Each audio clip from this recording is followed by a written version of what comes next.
Ladies and gentlemen, Ambassador of India. You are in my heart, you are so welcome. All of you from the Embassy of India, all of us, wish you a very, very happy Republic Day.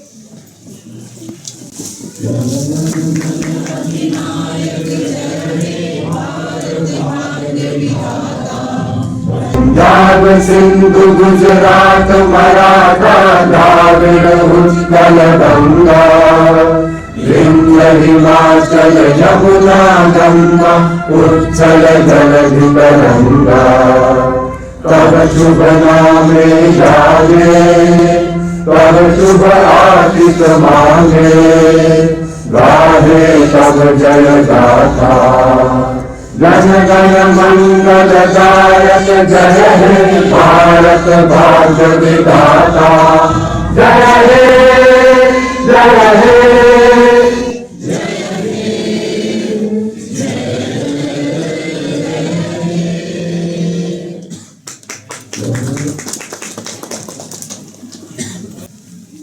You know, the tradition when I joined diplomacy used to be that ambassadors had to read out the president's speech. And I thought, ever since I have come here, that if we can have the words ourselves, hear them directly from the president, nothing better than that. So we have been using technology to bring you the nation, the address to the nation that the president makes actually on the 25th January evening. And let's listen to the president. The Republic Day commands the respect of every Indian. On this day, 64 years ago, in a remarkable display of idealism and courage, we, the people of India, gave to ourselves a sovereign, democratic republic to secure all its citizens justice, liberty, and equality. From within the spacious provisions of our Constitution, India has grown into a beautiful, vibrant, and sometimes noisy democracy. For those in power, democracy is a sacred trust. Those who violate this trust commit sacrilege against the nation. We do feel angry, and rightly so, when we see democratic institutions being weakened by complacency and incompetence. If we hear sometimes an anthem of despair from the street, it is because people feel that a sacred trust is being violated. My fellow citizens, the last decade witnessed the emergence of India as one of the fastest growing economies in the world.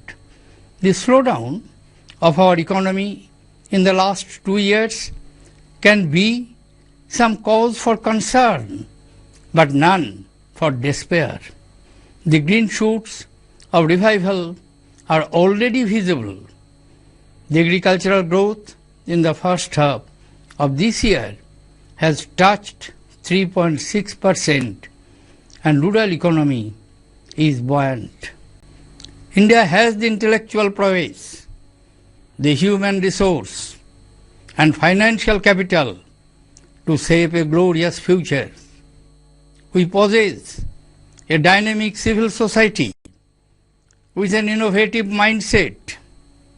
Our people, whether in villages or cities, share a vibrant, unique consciousness and culture. Our finest assets are human. Fellow citizens, education has been an inseparable part of the Indian experience.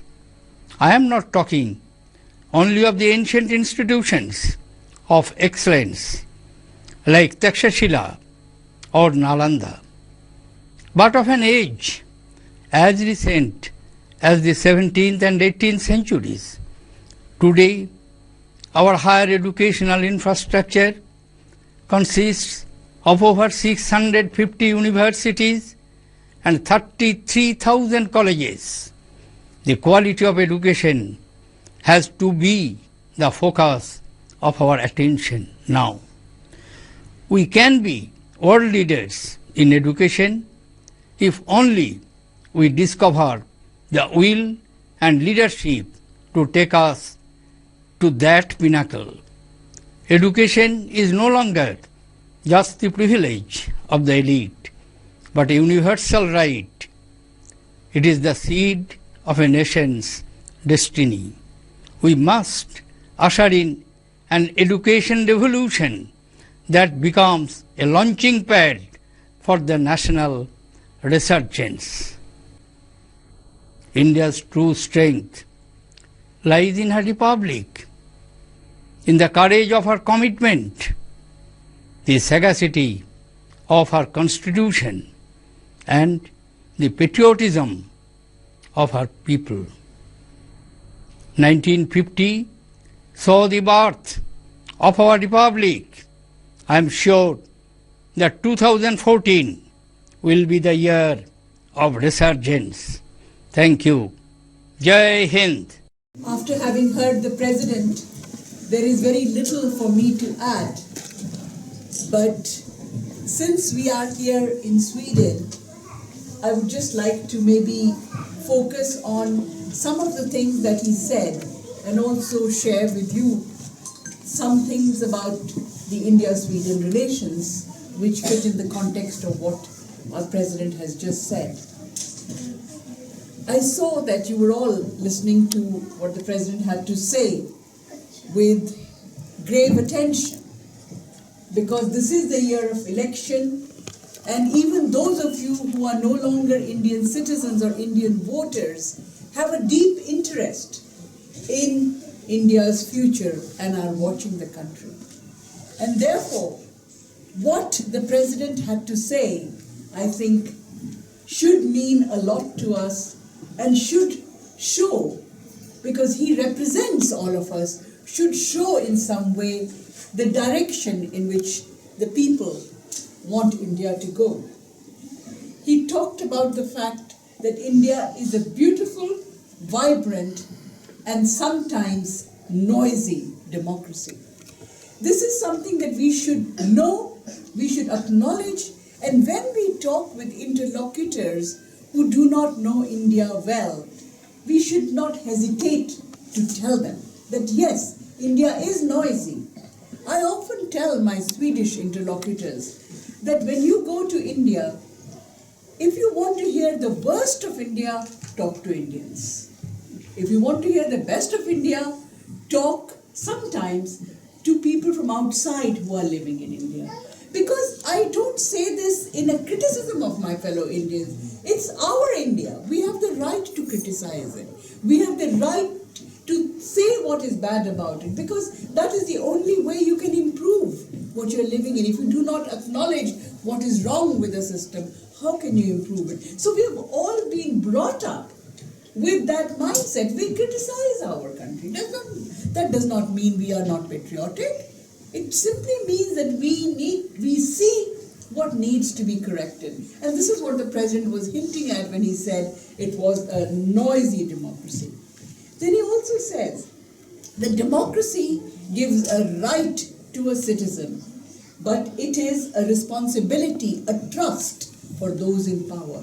But we must remember, each one of us, that while as a citizen we have rights, we also have responsibilities, because each one of us also has a position of some sort in the government, in case of many of us here standing on this side, but each one of you in whatever you do, and particularly when you are here outside the country, each of you owe it to the country that in your behavior, in your interactions, in your words, in your actions, each one of you, छोटे से बड़ा, हर एक, आप सब भारत के प्रतिनिधि हैं, और उस भारत के प्रतिनिधि हैं जो भारत सरकार का भारत नहीं है, जो भारत हम सबका Bharat. But this trust deficit between people and those who have in power, this is something even the president has talked about, and this is something which really does need to improve. He's talked about corruption, and the thing that really rings strong, especially when I look at all these young children here who come, is that India's finest assets are human.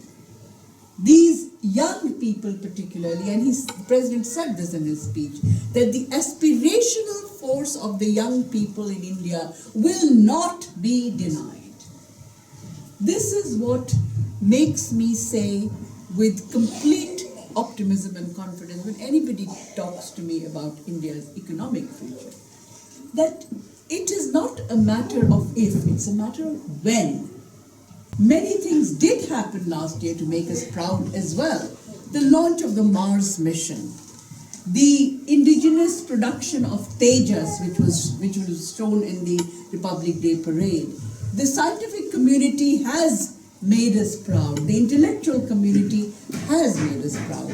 And of course, in terms of India-Sweden relation, last year was an extremely active year. As those of you who were here for 15th August, as I told them, that we've had no less than a dozen ministerial visits exchanged in both directions. And the relationship will continue to grow because there are two things that the president himself highlighted in which Sweden can do a lot, and some amongst you have helped me identify those areas. One is in science and innovation, and the other is in education. These two are areas of great strength in Sweden, and I am confident that India-Sweden relations will focus on these two areas as they have done in the past and contribute to our growth. And that is what foreign relations should be. Relations between two countries should mean something to each one of us, not just the fact that the prime ministers meet or the presidents meet. It should mean that I can have a better, or my son can have a better quality of education. It should mean that I can have a Delhi which is greener. It should mean something to the citizens of the country. And that is where India-Sweden relationship holds enormous promise, because we can work together in many fields of research and development which can benefit people in both countries. And I appeal to each one of you to contribute, as you have already done, to making these relationships stronger. हिंदुस्ता हमारा हमारा सारे जहां से अच्छा हिंदी है हम हिंदी है हम हिंदी है हम वतन है हिंदुस्ता हमारा हमारा सारे जहां से अच्छा हिंदुस्ता हमारा हमारा सारे जहां से अच्छा